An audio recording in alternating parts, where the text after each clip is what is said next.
natin ang Panginoon. We're going to start our Pinagpala Fellowship The best natin for the month para of sa Kanya. Ano? June. So we're going to Purihin natin ang ating praise, Panginoon. do the praise and Let us worship pray. Let first. us So come to the Lord. you can join with us in Pasalamat our tayo. praise and worship. Thank you. Our Father in heaven, we humbly come before your throne of grace and mercy, O God. We acknowledge who you are in our lives, that without you, we can do nothing, O God. You are the God Almighty, the creator of all things, O God. The heaven and the earth and everything that we can see here, O God. You created them, O God, for your glory and for your honor, O Lord. And this day, we thank you for giving us this wonderful day where we can use this to exalt your name, O Lord. That is our heart's desire, is to bring, O Lord, to your name, to exalt you, to worship you, O Lord. To lead the congregation, O Lord, in worshiping you, O Lord. And it is indeed a privilege, O God, that we can worship you in spirit and in truth and with joy and gladness in our hearts, O God. Amen. And so we thank you for your goodness. We love you, Lord, and we bless your name, O God. And bless our gathering, and especially, O Lord, your presence, O Lord. Thank you for your goodness, for your faithfulness, Father. And we just surrender everything unto you, Lord. In the name of our Lord and Savior, Jesus Christ. Amen. Hallelujah. Purihin natin ang Panginoon. Tayo magpupuri! Amen. Hallelujah. I will bless the Lord at all times. His praise shall continually be in my mouth. Amen. As the Bible says in Psalm 34, verses 1. This is the David speaker of this verse and this chapter. Now, are you ready to praise the Lord? Amen. Every situation, whatever circumstance, let's praise God. Hallelujah.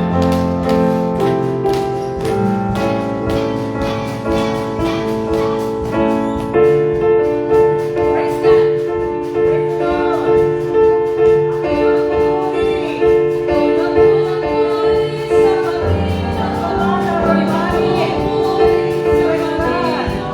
Ako'y magpupuri sa Panginoon.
Him.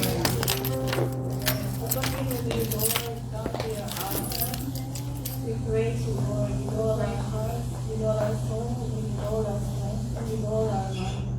Father, take full control of this worship. Give us strength, O God. Give us our voice to give you thanks in our hearts. Hallelujah. Thank you, Lord.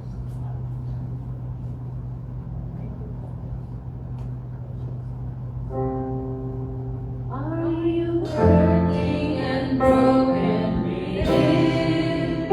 Overwhelmed by the weight of your sin? Jesus is calling. You have come to the end of yourself, to the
the highest praise.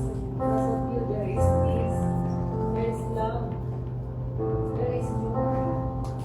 Hallelujah. Let us sing something in His presence.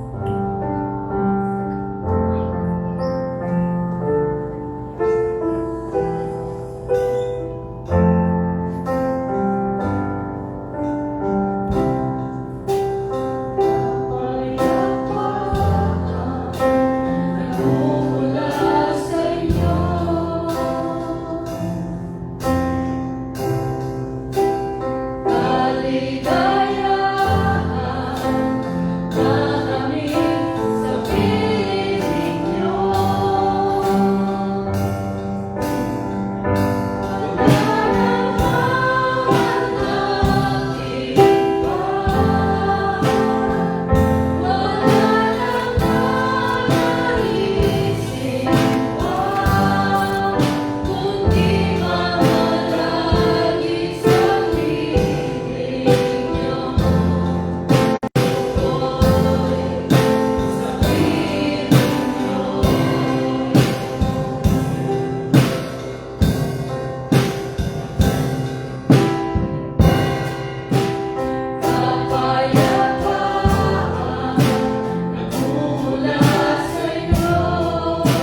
Wala na kaming hahanapin pa sapagkat ang lahat ay nasa iyo, Panginoon.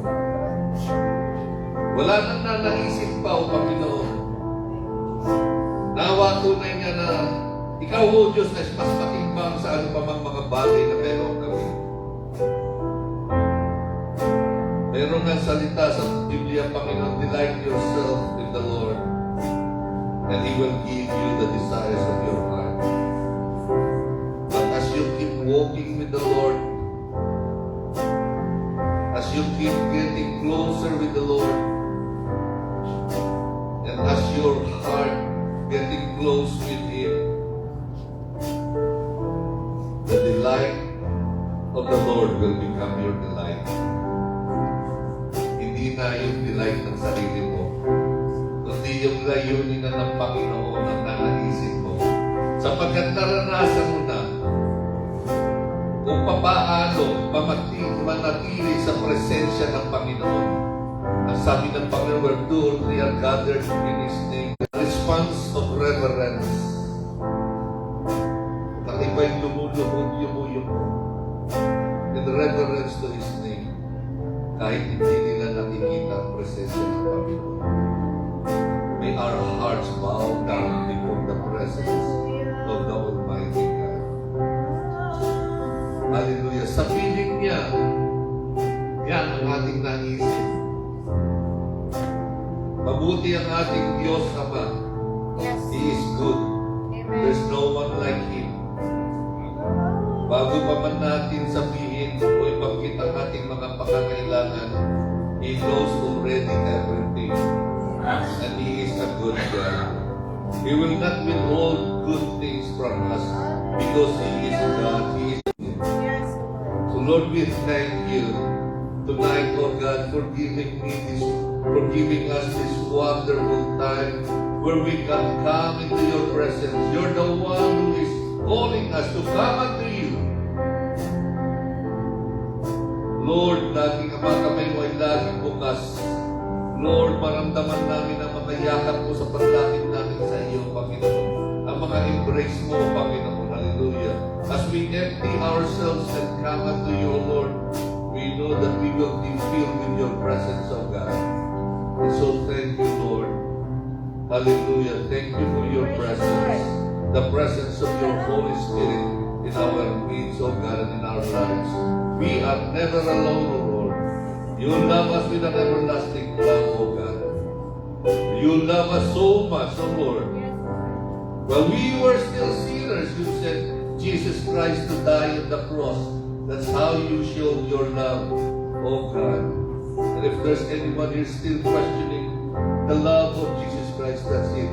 While you're still sinners, He died for you. He did not wait for you to become good, because it would be very hard for you to really to become good. Because in the eyes of God, our goodness are just filthy rags. There's no one perfect in His sight. Only Jesus. But as we come in one with Him, we become one with Christ. The blood of Jesus Christ over us and cleanse us from all of our sins. And so we thank You so much. All of our needs, that we need not worry about anything else, O God. Because You're the Almighty God, nothing is impossible with You. All things are possible, O God. We just humbly come and recognize, O Lord, who You are in our lives, O God. And so we thank You, we love You, we bless You, God. Hallelujah. And bless our gathering, Lord, our fellowship, Lord.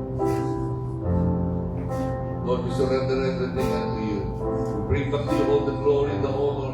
We acknowledge the power and dominion, Lord, belongs to You. In the mighty, awesome name of our Lord and Savior, Jesus Christ, and the Lord Savior. Amen. Hallelujah! Palakpakan natin ang Panginoon. He deserves the glory, He deserves the praise. Hallelujah. Hallelujah. So why don't, well, there's nothing, why don't we greet one another? Hallelujah. Let us greet one another. Thank You.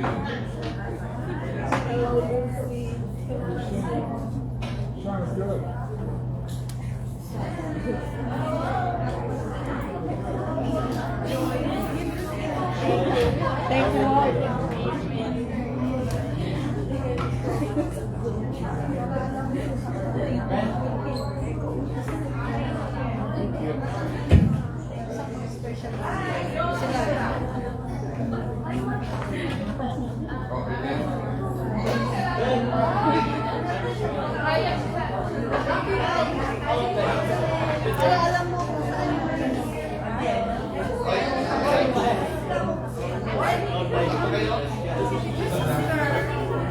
Cheers to you. I remember to bring the flags. Yeah, I know. Thank you. I gotta get the.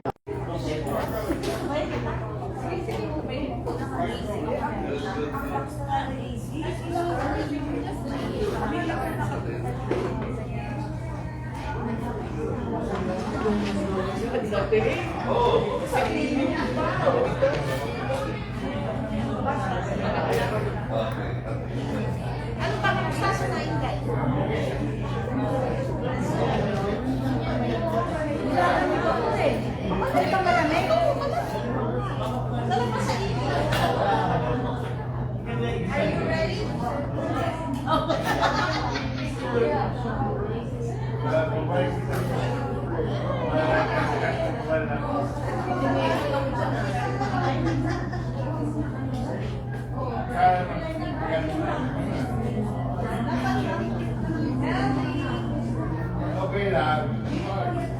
Basta tinalo ko ba ito? Dalawin pa rin ba?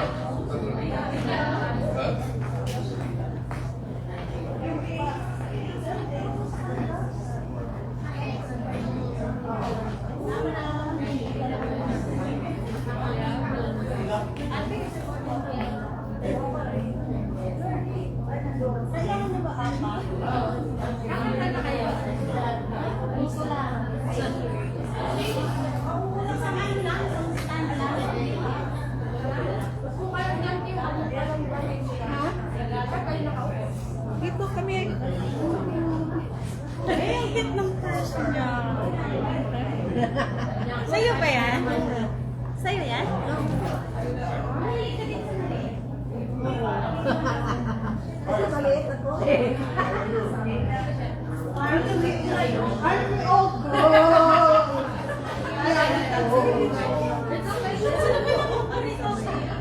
Mapakaganda ng praise and worship natin sa Panginoon. Thank God that He inhabits our Hello. Wala tayo rin. Gusto nila. Okay, everybody. Magandang hapon. Magandang hapon po. Buenas tardes. Guten Tag in Germany. Evelyn, what is it in Chinese? Evelyn, what is it in Chinese? Good afternoon.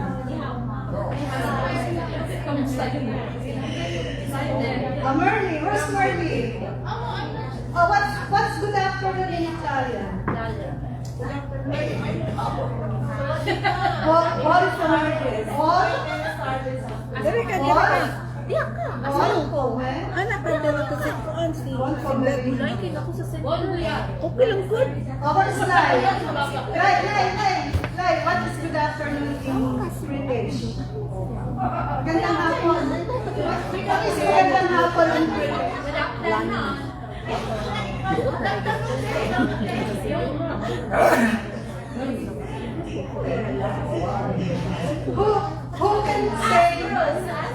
Who can say good afternoon in British? Oh, magandang hapon in British.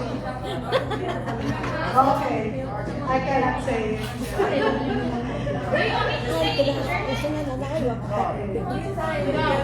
German is good.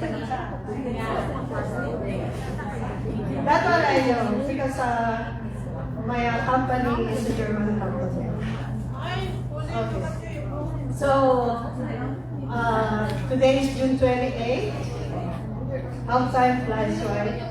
It is 6:28. Now what about this? What about that number? Who can tell us what that number is? June 13. June 13. No, that is one. 613. 613. That's the law, God.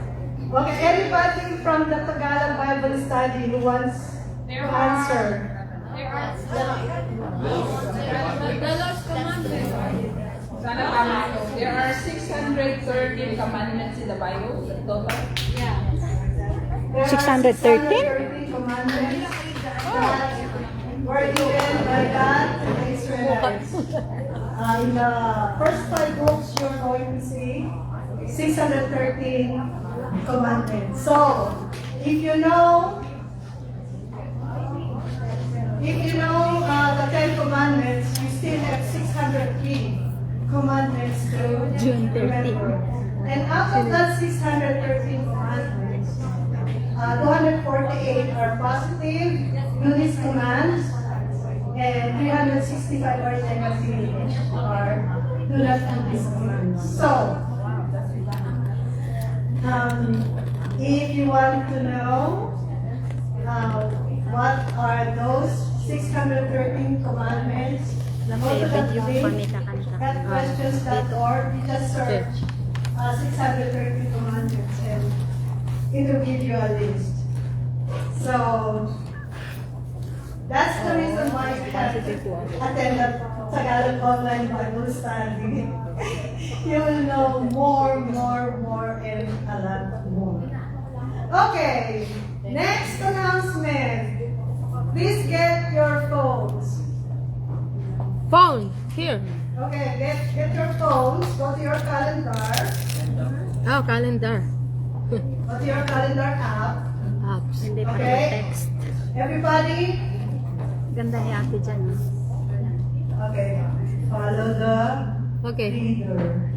Ready? Okay. Okay, all phones up. Here. Go to your calendar app.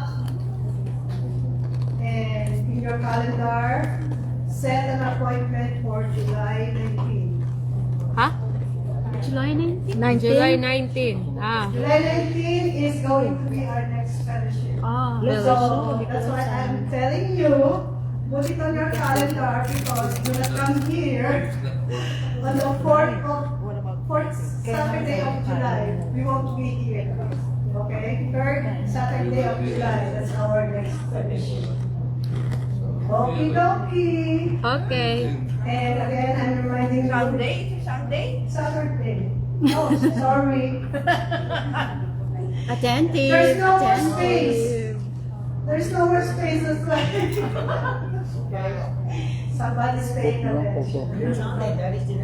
So again, speaking of Bible studies, why don't you join us in our weekly Tagalog online Bible study every Friday at 7 o'clock in the evening? Let me know if you would like to join. We are studying the book of Deuteronomy. And there is a discipleship class. I'm going to comment. Kuya Fred. Kuya To Fred. talk about the discipleship class. So last June 14, we have our first session. It was very, very good. And for July, it will be on July 12. Do you want to invite them to the discipleship Ang class? baka. Baka kaya to. Okay, we encourage you to come join us Wala ko once. dito. This is once a month. Yeah. Second, Sobrang ang ganda. every second Saturday, once a month. That's your sacrifice. Oh, yeah. So discipleship. So Yeah. we encourage you to join us. It's a good activity. So again, please join us. Thank you. And there is a discipleship kit. If you're interested, you have to ask Kuya Fred, KB, KB. for the kit. What else? Oh, next week, aren't we all excited? Yes. Yeah, Oh! yeah, Wow. so Yung damit. there Ah, will be wow.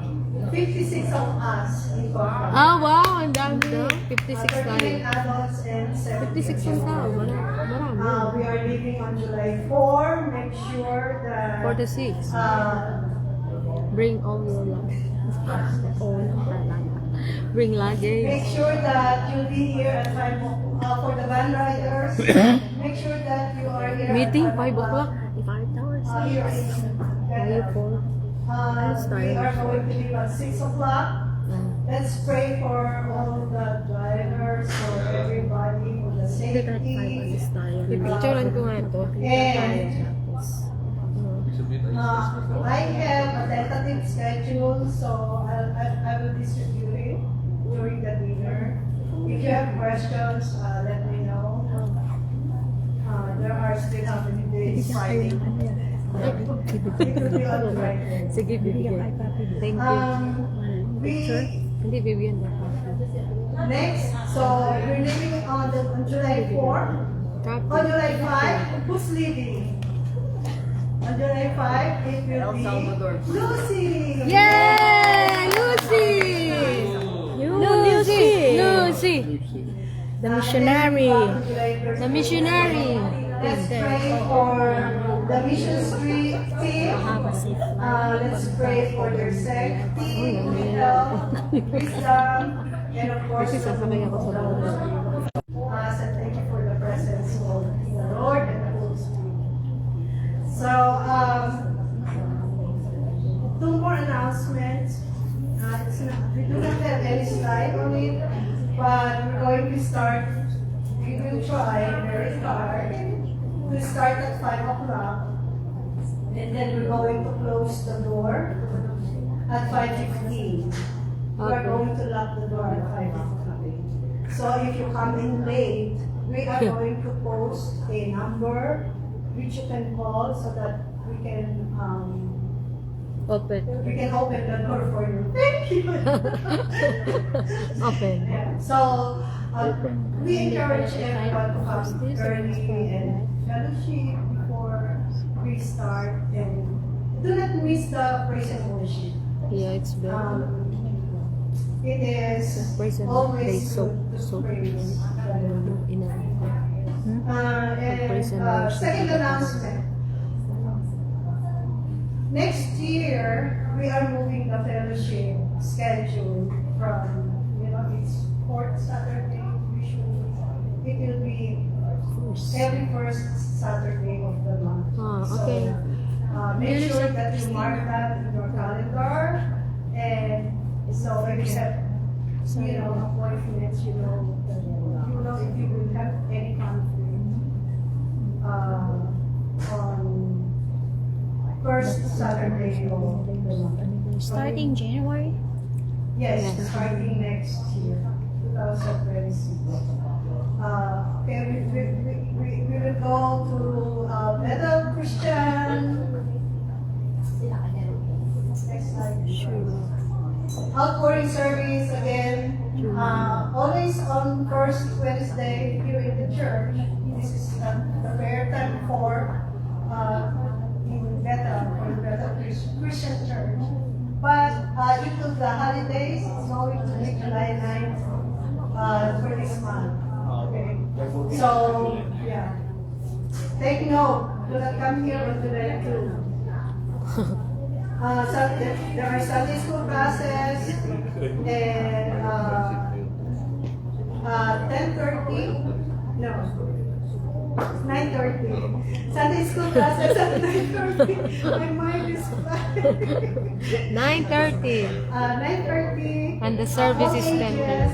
Every Wednesday there is a live class. Huh? Worship service at 10:30 for all ages. Tomorrow every Sunday. And next time, France. The annual Sunshine Circle Picnic will be on July 12 Punta ka. at 11:30 a.m. So, Saturday. We encourage those who are 50 years old and above to sign up and fellowship with the Sunshine Circle. So it is always good. They have a lot of food. It's not there to take of the burgers. Okay, let's go to the birthday and anniversary ceremony. Okay, happy wedding anniversary. Yay! Lucy and Mike. Sino yun? 13. Sino yun? And then Mike and Liam, Jordan, they haven't been attending because Baby have a baby. Yeah. Magkaroon ng baby sila.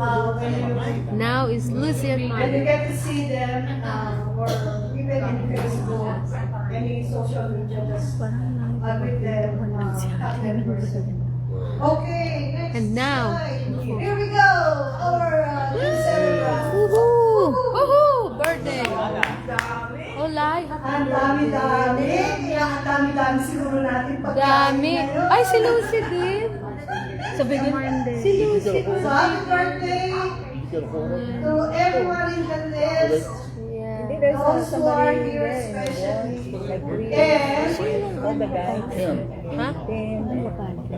Susie is going to celebrate Manly Court. on Monday. Si Ann. Okay. Si Ann. Oh, by the way, I hope you the wedding anniversary celebrants are two Mikes. Mike Jordan and Mike Fallon. So, anyway, they say that those who are born in June are known for being smart. Lucy said it's true. Okay, we will all agree because it's your birth month. But more than that, you know for sure that our June birthday celebrants are very committed and faithful followers of our Lord Jesus Christ. Amen. In fact, tonight they will offer a very special number in praise and gratitude to our Lord Jesus. It's just slide. So, may I call the June celebrant? Yay! Slide this. Ano nga? This way. The door. video. Happy birthday again. Ate, dito ka. Kakanta na sila. And while we're waiting, maybe I can... May sarili silang bombo radyo. May sarili silang bombo radyo. May bomba radyo. May bombo radyo sila. Gumagana ba yan? Baka mamaya hindi na nung gumagana. I know for sure that they are all good-looking. Saan to? Paano? Jun pa Photo tumama. eh. May tama talaga, kuya. Pag ganyan ba? Sa si Pag ganyan, Sarah. pag ganyan. Ship training every second week of every second Saturday of the month. Ito hindi ito this is not an ordinary one wherein only Kuya Boy we can only hear Kuya Boy's word or speaking to us. Merong open discussion dito, so we encourage you to go in and if you have some question we can discuss those things also. Maganda, masaya. Hi, Ate Ninita. Matapos na ako kayo na kumanta. Talaga, si kuya. Kahit kailan, nakakatawa. Nakakatawa talaga siya. Dami namin information dito eh. Dinatang namin information. Pero yung kilay ni nanalo.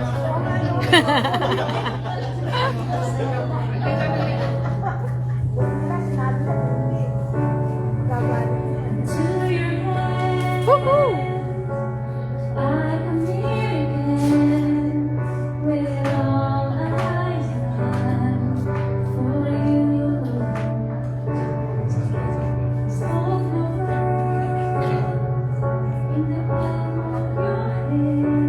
Gaganda ng boses niya.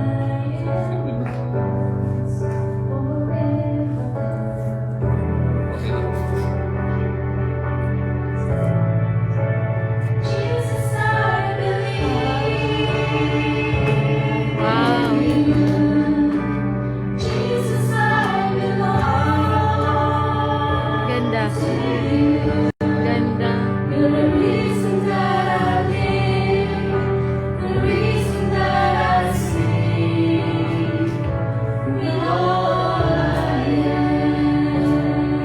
Amen.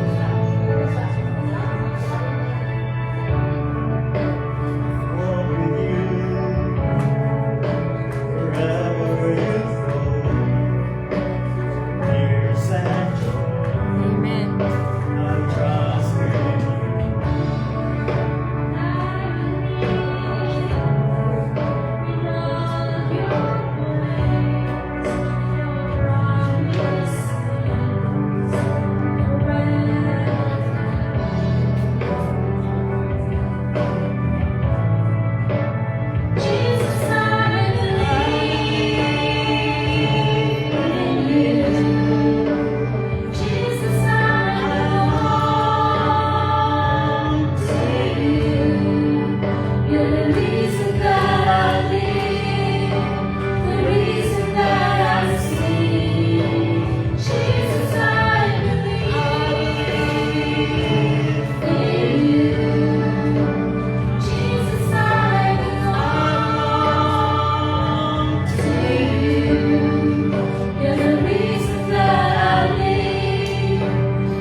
That's our prayer.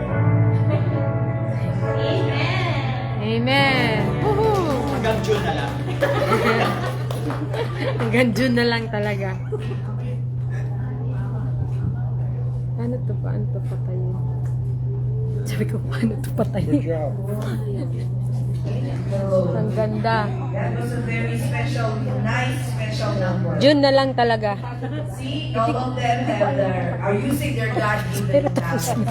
They are serenading us and they are giving the praise and worship to the Lord.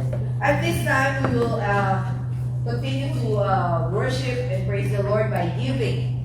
Okay, let's pause for a moment and let us remember the experience that we had in our lives, that we gave the best that we have. Okay? There are moments in our lives that Good we job, will really good job. sacrifice something, we will really give up something for the love of a person or for a good cause.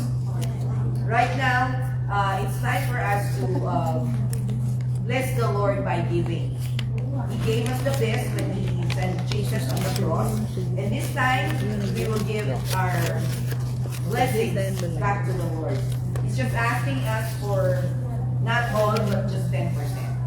Okay, so in Pinagpala, we are not asking for tithes. We are just encouraging you to share your offering to the ministry of Pinagpala. Okay, so in the Philippines, we are supporting a local church in Taguig. So part of the offerings that are giving or sharing will go and support that ministry. So as we give, let's always remember that it's better to give than to receive. And when you give, try to be happy that you are giving the best and you are not having second thoughts about, am I really going to give this or not? Am I going to hold it or not? Always remember that God gave us His best, and it's time for us, our chance to also bless the Lord with our offerings. Amen. So right now, let's pray for these offerings. The basket is right over there. So just make sure that if you're going to write a check for Bethel Church and not for Pinagpala. Okay? So we are just receiving offerings, encouraging you to give offerings to the ministry, to the Christian fellowship. So let's pray.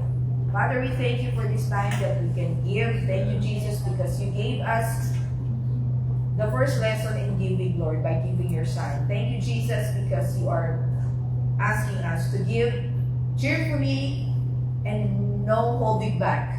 That we are giving the best of what we have and we are giving it with a happy heart. So right now, thank you, Lord, for the people who will come and give their share, Father, for the ministry of Pinagpala, because they are doing this for you and not for anybody else. Thank you, Jesus, for this time that we can give and for the benefits, Lord, of these resources that we are giving. In Jesus' name, you bless the hands that will give. In Jesus' name. Amen.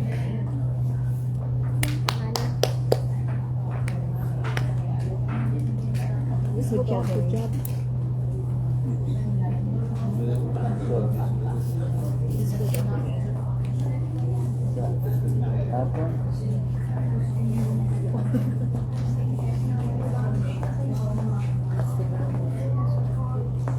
Si Pauline, the testimony.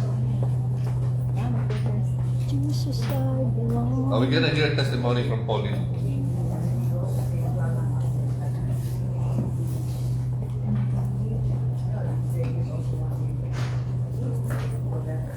Is everybody ready? Are you ready? Go, Pauline. Louder. Hi, my name is Pauline. I just thank God for all the blessings that He has given me throughout Gandang bata. I also want to thank God for Amen. Amen.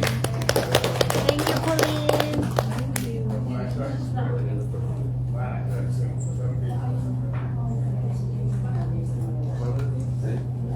Ayun na, recognition. Saan ang 59? pa kayo?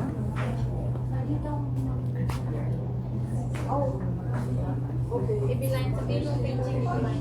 Yeah, ikaw na ba? Okay, at this point, we will recognize our fathers. This is a post-Father's Day celebration, and we will not let June pass by without giving honor due to our fathers. Father number 3, Chris and Randy. Chris. Chris and Randy, the other 2 fathers. Can you come here in front and we will give honor to the fathers. Chris, Rio, come here. You might think you're a soltero or something, but you are a father already. How about the mother Si who ano? acted the father? Si Uncle. Huh? Si Uncle. Ay, si Uncle Ben. Randy, come here in front.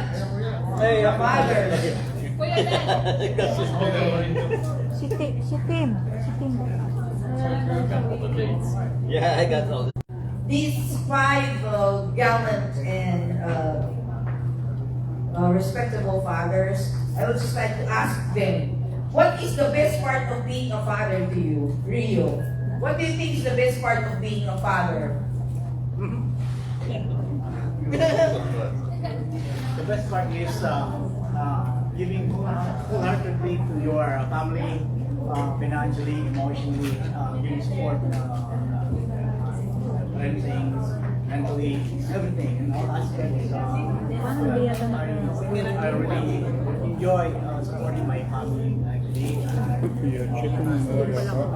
My wife and my Why there's no sound? If the microphone that have we did not hear what he's saying. May sound dyan. I know this one has a sound, but I did not give it to you. No, there's a sound. There's a sound.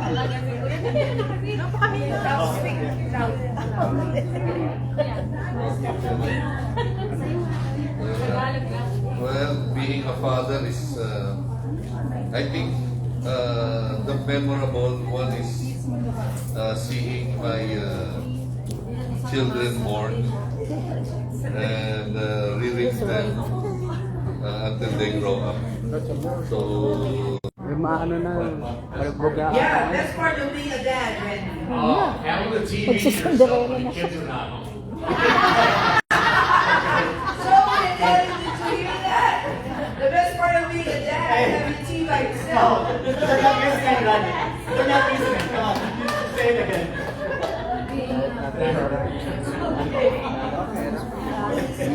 Okay, Rab, what's the best part? Ate Amy. Kaway-kaway. Kaway-kaway. Already forewarning me that you are going to ask this question.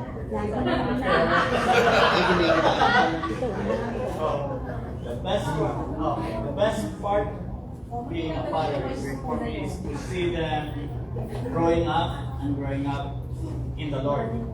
My prayer and that those seeds that we have planted, I as a father, Danny as a mother, planted to them will grow and will see the result, the fruition that the words that we have shared to them.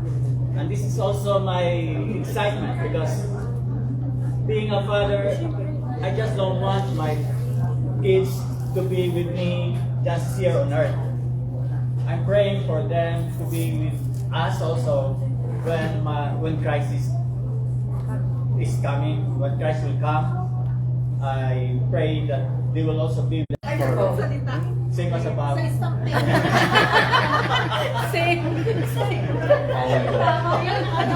Sinabi niya na eh. All of the above. Unspeakable. Oh, please as an unspeakable words for the being a father.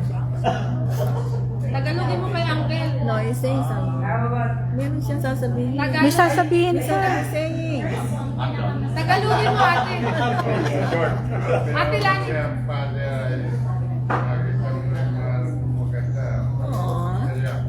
See, you can see your kids beautiful. Yes. So we thank God for the fathers.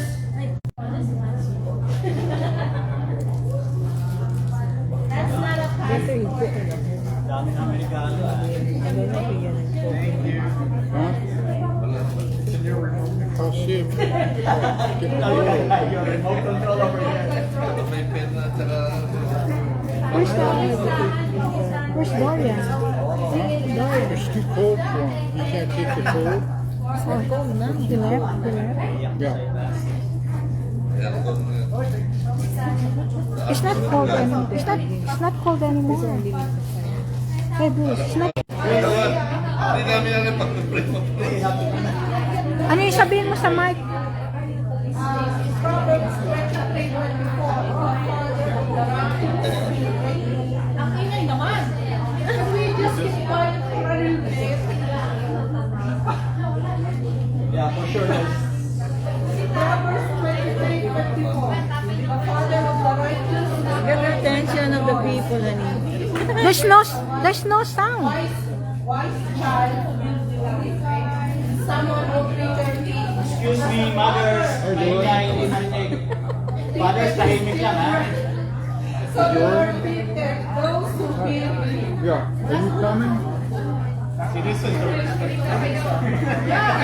This is what we deal with every day. Fathers, try to talk to our wives and it goes in one ear and out the other. Oh, you will prepare so the trumpet. Father God, in the name of your Son Jesus Christ, we come before you. You see your people here, the fathers. As we celebrate the Father's Day, O Lord God, I just pray that you bless them, guide them, and protect them. Thank you, Jesus, for this Father. Amen. We praise you and glorify your name for their lives. And I just pray that they will continue to search your word and be example to their children. In Christ's mighty name we pray. Amen. Amen. Thank you. Thank you.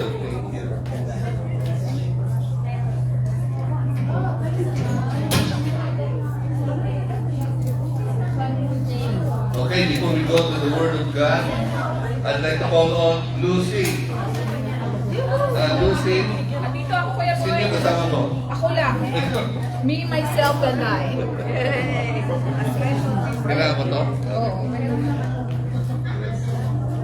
Ah, Ikaw magtuturo? To those who don't know me, my name is Lucy. And Hi, I'm going Lucy. to sing Wow, really? Amazing Grace. Wow, woohoo! Bravo! Solo. I don't have a good singing voice, but I hope that as we listen to this song, we can kind of reflect on the lyrics. I do have two requests. The first one is to please sing with me. And then the second one, let us reflect on moments when we have needed forgiveness or have offered it to others and what grace has meant in those experiences. And then lastly, gratitude. I suggest that we reflect on the blessings in our lives, especially those that came unexpectedly or after hardship.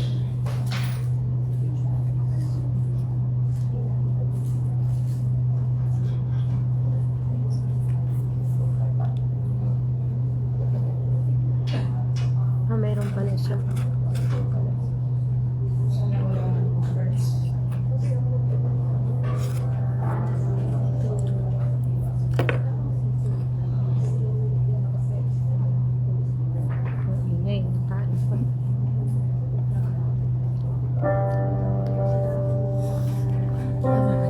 Pero ka pala ng microphone talaga guys.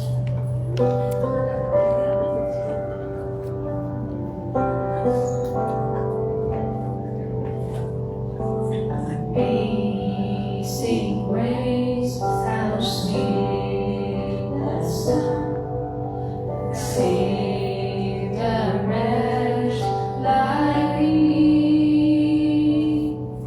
I once was lost, but now I'm found. Was blind,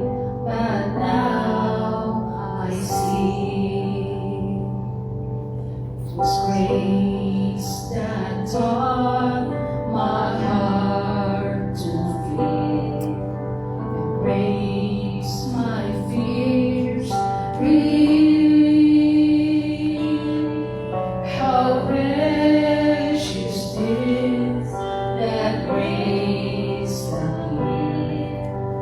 Are I first believed, and like a flood, His mercy raised, unending love, amazing grace. Amen.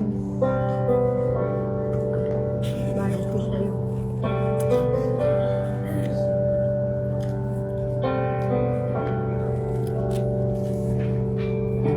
The Lord has promised good to me. His word, my hope, still yours. He will my shield and portion me, as long as life endures. My chains are gone, I've been set free. My God, my Savior, has ransomed me.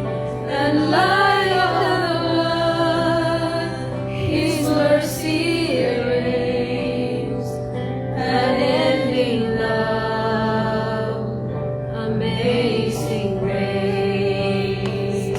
My chains are gone, I've been set free. My God, my Savior, has ransomed me. And like a flood, His mercy raised, unending love, amazing grace.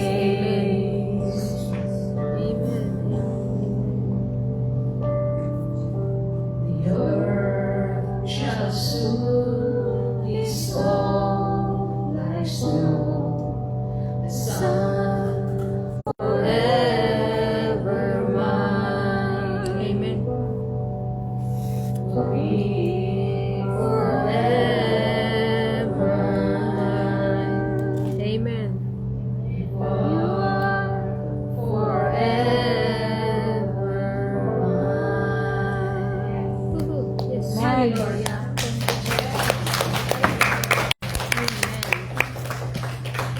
Gusto ni Kuya Rap. Kasi Kuya Rap mag-report. Gusto ni Kuya Rap kanta daw yan. Okay, salamat. Tagalog naman. So, yung mga iba Sa mag-prepare. piling. We encourage you Maganda. to sing for the Lord. Maganda daw siya. Give it to the Lord. Gusto maganda And daw siya bless sa you. kanta niya. Parang prayer. Okay, tawagin natin ang Parang ating prayer speaker, si Kuya Parang Rap. prayer. Oh, yes. Siya pala yun.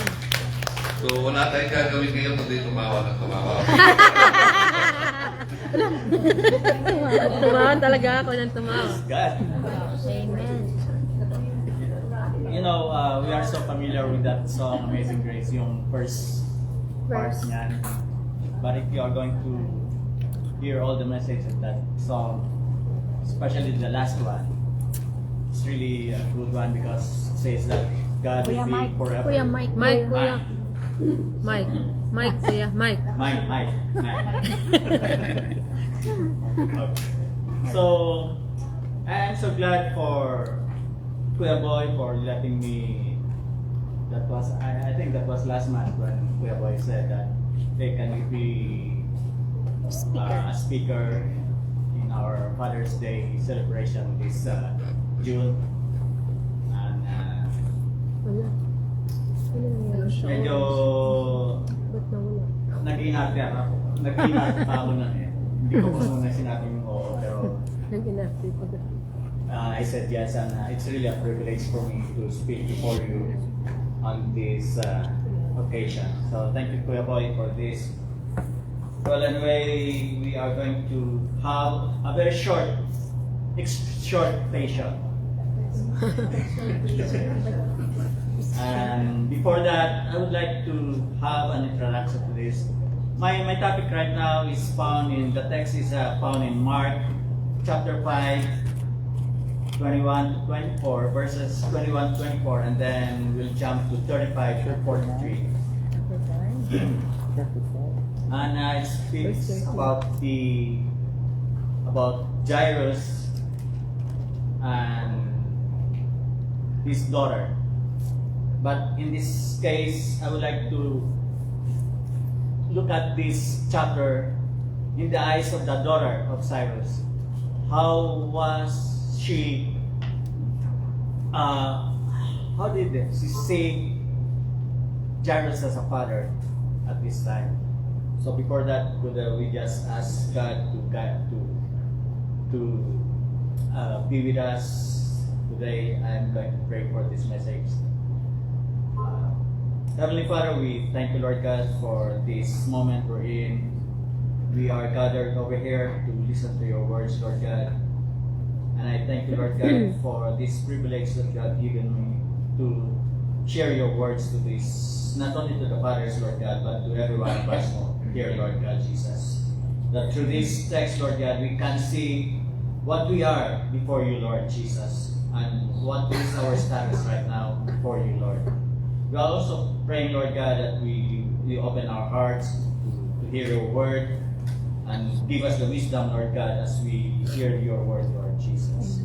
Thank you also, Lord God, for those people who are with us right now, for my brothers and sisters who are here right now. It's not an accident that they are here right now, but it is through your will, Lord God, so that we can be together again, we can build each other up, and we can hear your word, and we can praise your name together, Lord God. And we can celebrate this celebration, the Father's Day, Lord God, together in this place. Thank you, Lord, for everything. We hide everything, even myself, Lord God, before your presence, Lord God. It should be your name that should be lifted up, Lord God, in our presence today, in our midst today. In Jesus' name I pray. Amen. Thank you, Lord. So for that introduction, I would like to emphasize these two passages for fathers. It says Proverbs 4:1, "Hear, my children, the instruction of the father, and give attention to know understanding." So there is an encouragement or some command. It could be a command for children to always listen to the instruction of the father. In Proverbs 1:8, it also says, "My son, hear the instruction of your father, and do not forsake the law of your mother." So the instruction comes from the father, and the law is from the mother. No, I'm just kidding. So what it says here, "My son, hear the instruction of your father, and do not forsake the law of your mother." So this is for sons and daughters. That should be something that should be put in your heart. That we should always hear the instruction of our father, and that we should not forsake the law of your mother. And it also says that fathers should always be there to guide, to instruct, and to lead the children for towards the present, or towards that righteousness, or towards that path that God is showing to them. Okay, for some trivia, the first Father's Day was observed on June 1910 in Spokane, Washington. And about the same time, in various towns and cities across America, other people were beginning to celebrate a Father's Day. So the Father's Day started June 1910. In 1924, President Calvin Coolidge supported the idea of the National Father's Day. And finally, in 1966, President Lyndon Johnson signed a presidential proclamation declaring the third Sunday of June as Father's Day. So, third Sunday of June is Father's Day. So we are thankful for good fathers. May their number become legions, they will multiply, and happy Father's Day to all the fathers.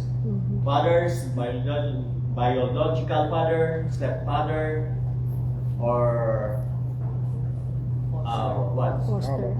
Foster Honor father. other father? Honor Grandfathers? Godfather. Yeah, godfather. Like lolo. So, Papa father. God who is there. He's always there with us. He's laging kasama. Kasama. So Shama. Kasama. So I want to commend fathers who are real fathers in the Oh, home. there's a word shama to hear. Many homes in America are suffering from the phantom father, an absentee father. So they might be there, their presence, but they're not acting as a father. Okay, many fathers are not there even when they are physically present. So that's the situation right now in the US. Thousands of men have a father. So being a biblical father doesn't just mean that you fathered somebody. It should follow that you should also be guiding those kids that you have begotten or something like that. Sired Or sired, yeah.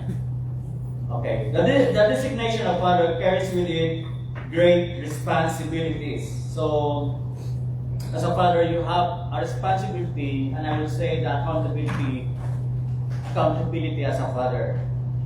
Some fathers are so absorbed in their careers that they seldom spend time with their children. So this is really a sad situation wherein the father would think that by working a lot, they think that they are already doing something for the family. But at the other end, they spend less and less time with their children, and they just absenteeism is devastating this country, and I would say maybe in some other countries also. The result of such behaviors are devastating. Were you aware that not many years ago the number of murders, this is a fact, committed by teenagers was approximately 1,000 times a year. Today it's 4,000 times a year.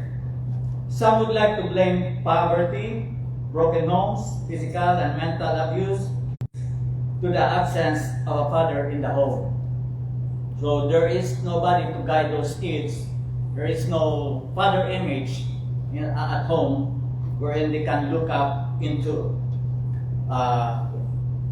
Some polls have revealed over the past 30 years that 550% increase in violent crime, 400% increase in illegitimate births, and then 200% increase in teen pregnancy.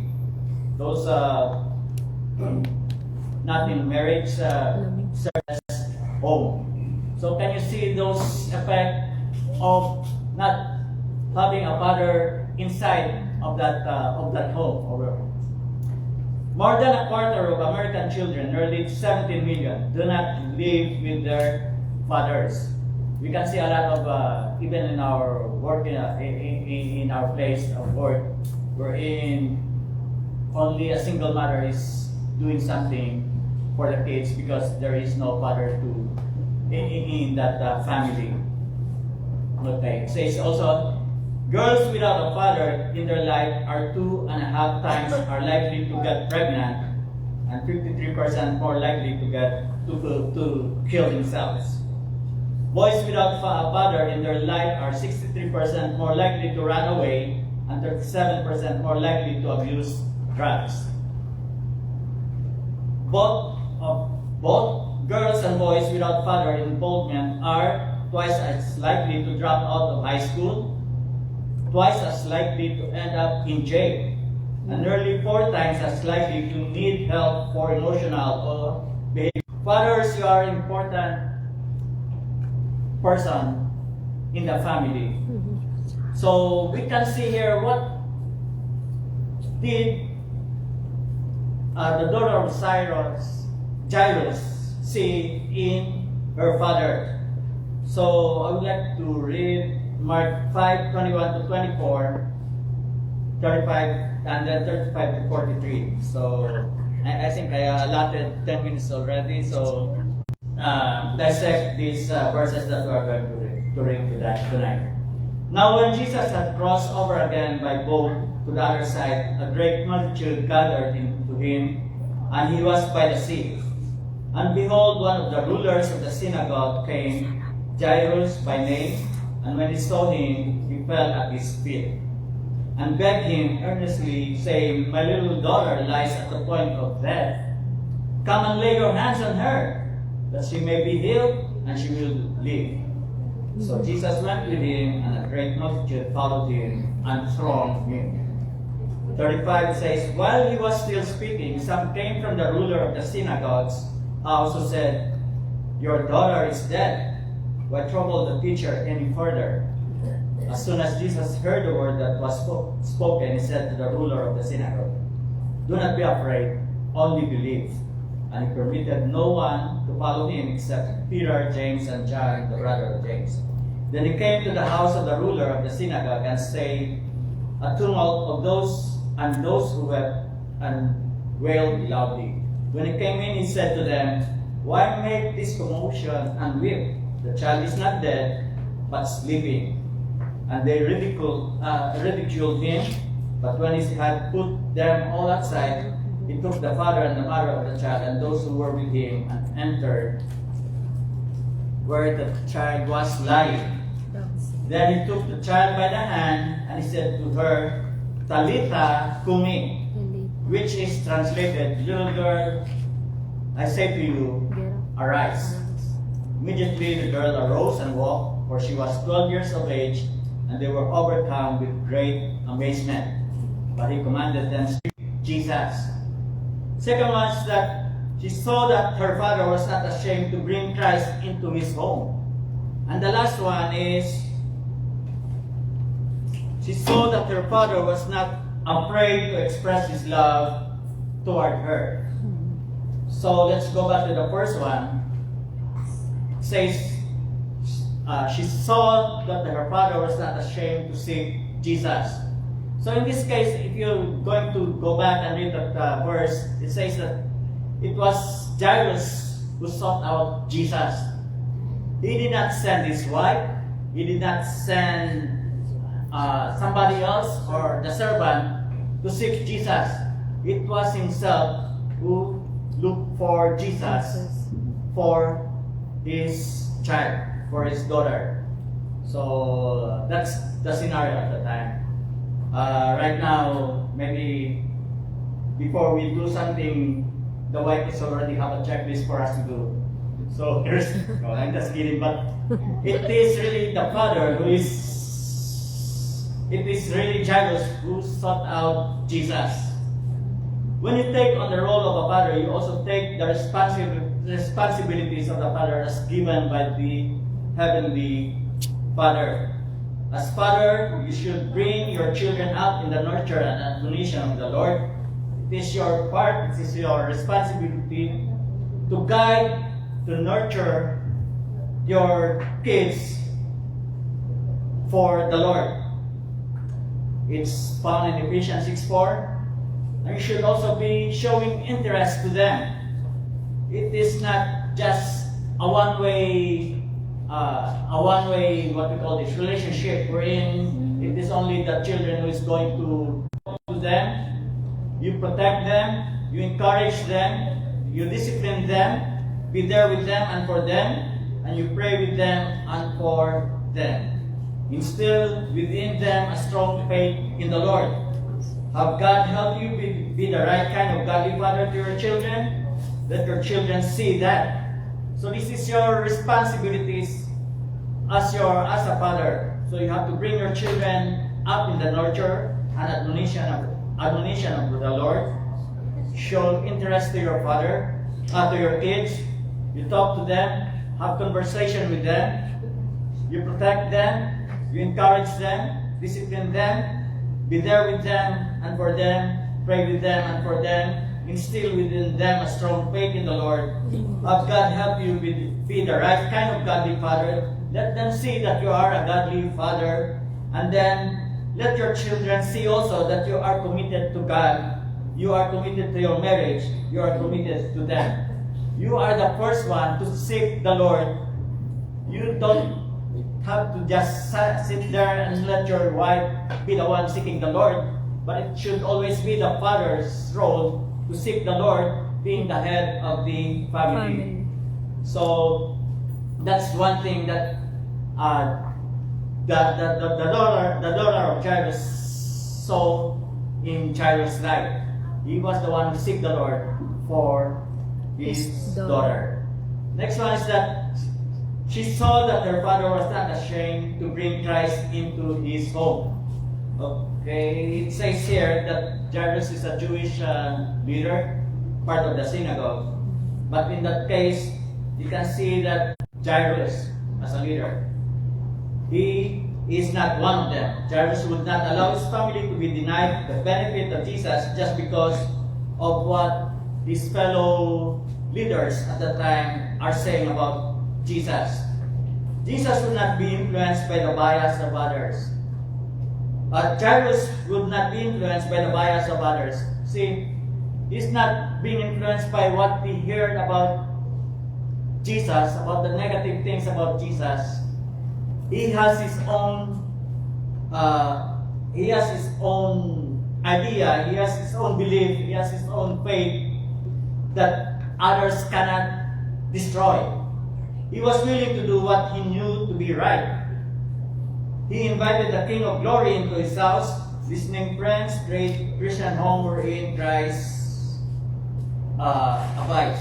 So, in this case, as a father, we should also invite Christ at home, in our home.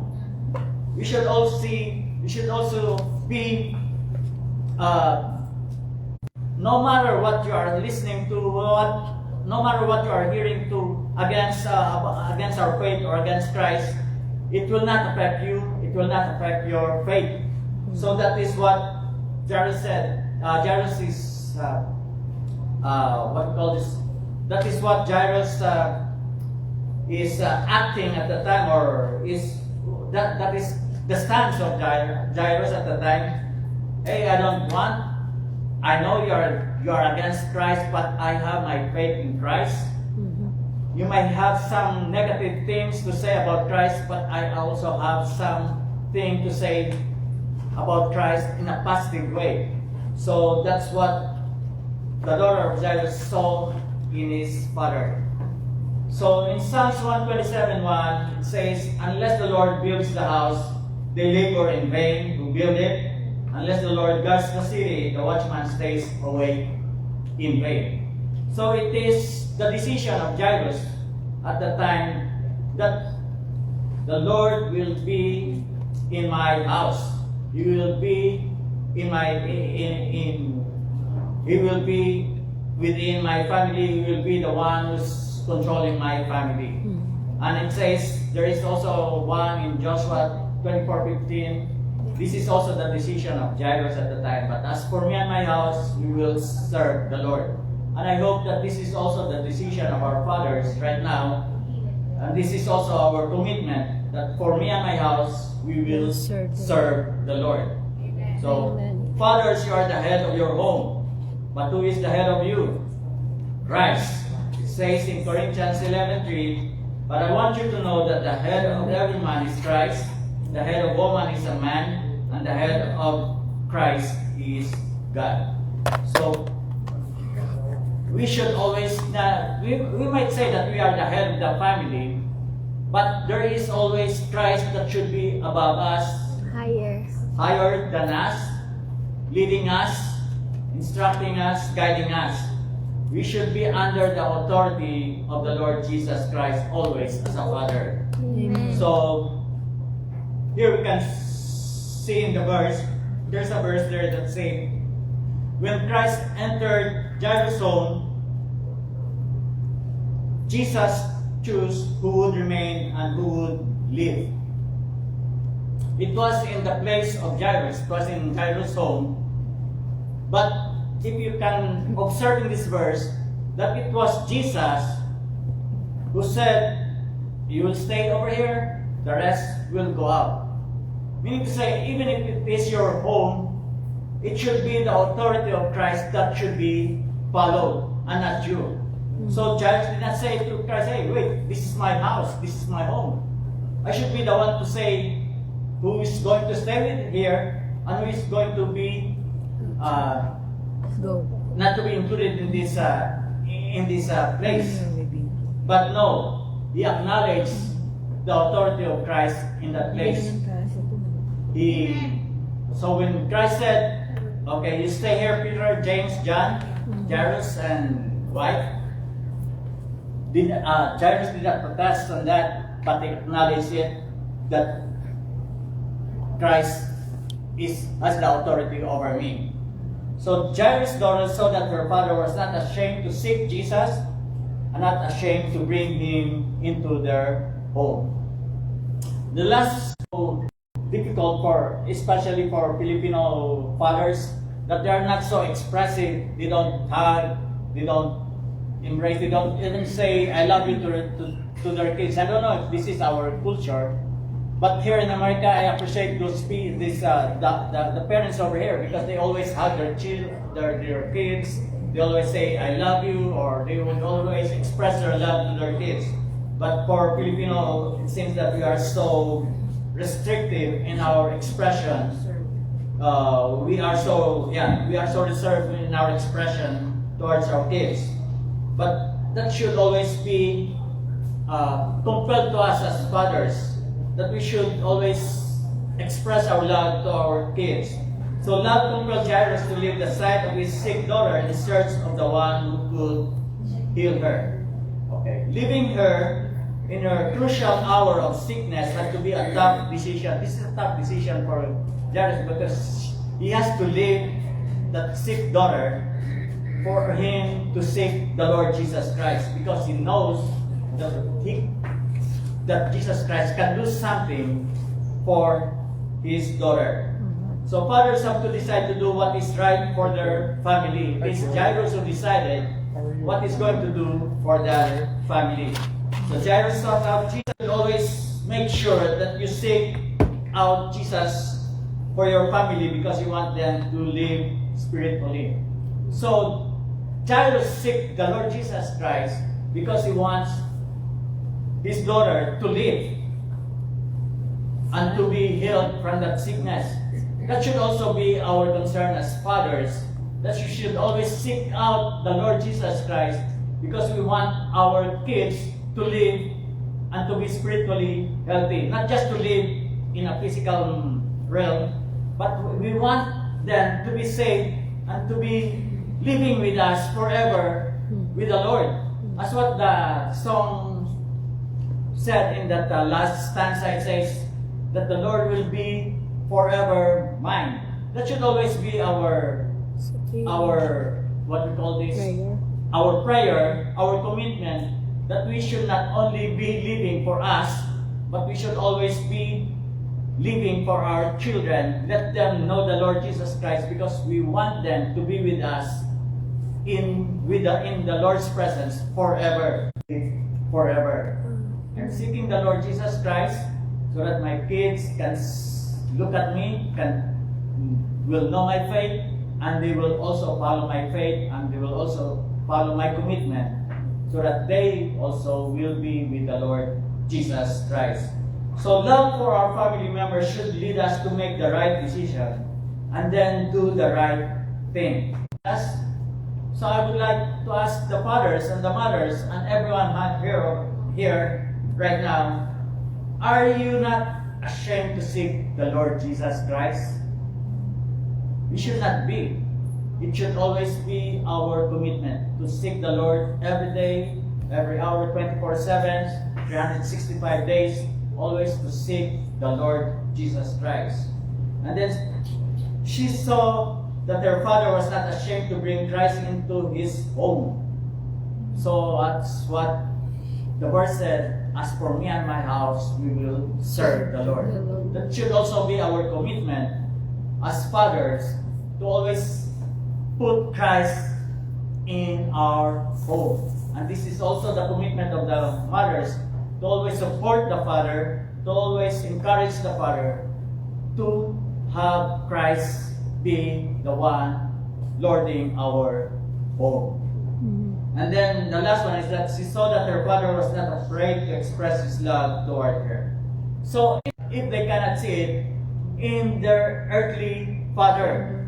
So we should always express, we should always have this, what do you call this, that the kids would always be feeling that love coming from us. Not just by expressing our love to them, but it should be seen in our action also, that we truly love our children. So, here is our encouragement to our fathers. Fathers, help your family reach heaven. Our destiny, our objective here is not just an earthly happiness or earthly things, but for us to reach heaven with our family, with our wife and our children, being with us over there someday forever.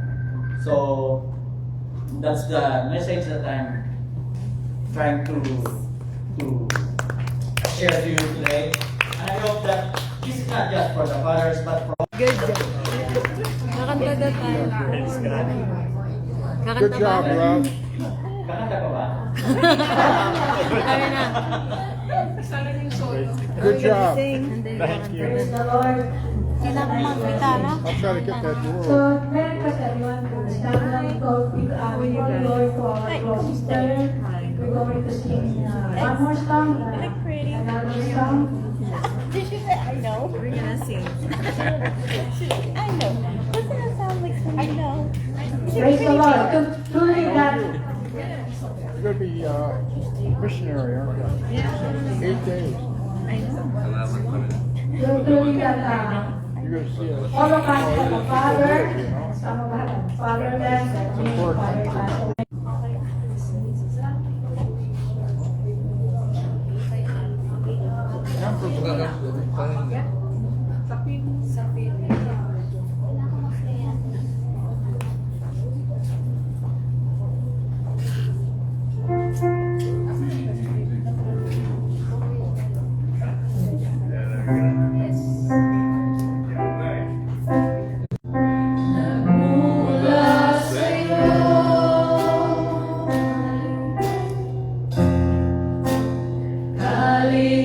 Kaligayahan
Pasasalamat kami nagpupuri. We thank you, Lord.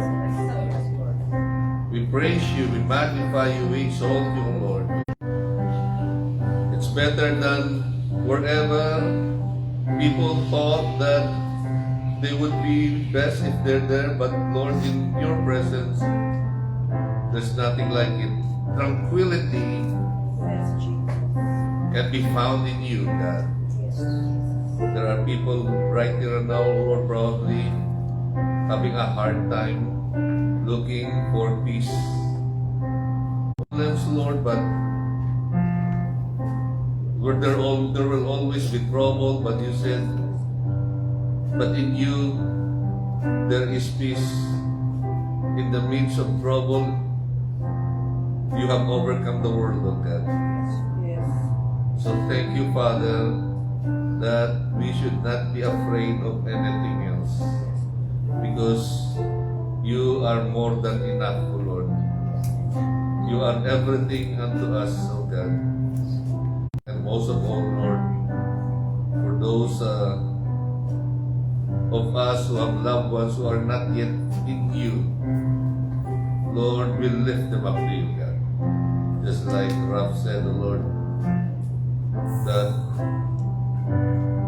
the parents' desire is for their children to be in the Lord, oh God, no matter what happens. So thank you, God, because we know that you are for us. They will come back to you, Lord. So we thank you, we praise you, we magnify your name, oh God, and bless the food, oh Lord, that we are about to partake also. This will give strength and nourishment to our body. And may we bless one another as we fellowship with one another. In the mighty and awesome name of our Lord and Savior Jesus Christ, who died on the cross for the forgiveness of our sins, that in Him we open our house and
Daddy.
Thank